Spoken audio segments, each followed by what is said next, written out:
our varietal mix is, let's say, it's reasonably extreme for a vineyard of our size. You know, we sort of only have about 45 acres, under vine, 22 varieties within that 45 acres. A lot of my winemaking friends think we're absolutely bonkers. I've made wine before in other regions where I've made 2 varieties, but crushed sort of 3 times the amount we're crushing here. So I probably in the end make about 25 to 27 different wines every year, which is a heck of a lot.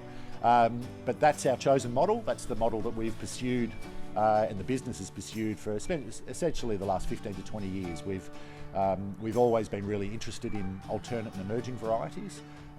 Many of the varieties that we planted in the last decade come from the subalpine regions of Europe.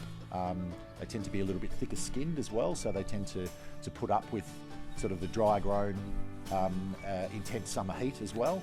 But they're also quite well suited to areas that get frosts and whatnot as well. So some of them are sort of ripen up a little bit later, or they shoot a little bit later. But basically it's a mix that we absolutely love. We're still learning about a lot of these varieties.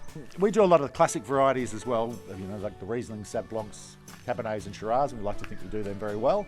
But over the last 15 years we've been on a real journey of planting varieties that we believe, not necessarily the next big thing in the wine world, but they particularly suit our vineyard and the cool climate nature of our vineyard.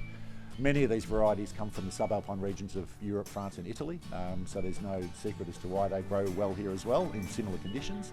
But they also give us a really lovely varietal mix at the end point with our wines as well. So each of them have got these subtle and sometimes not so subtle differences. A lot of them are that we've planted recently been sort of thicker skinned, heavily textured white wines, which varieties like Friulano and Verdeo, which we're really excited about. And we just believe that they offer something different to the consumer as well. And it's something that we're learning about every day, because a lot of these varieties are very, very new to the industry here in Australia.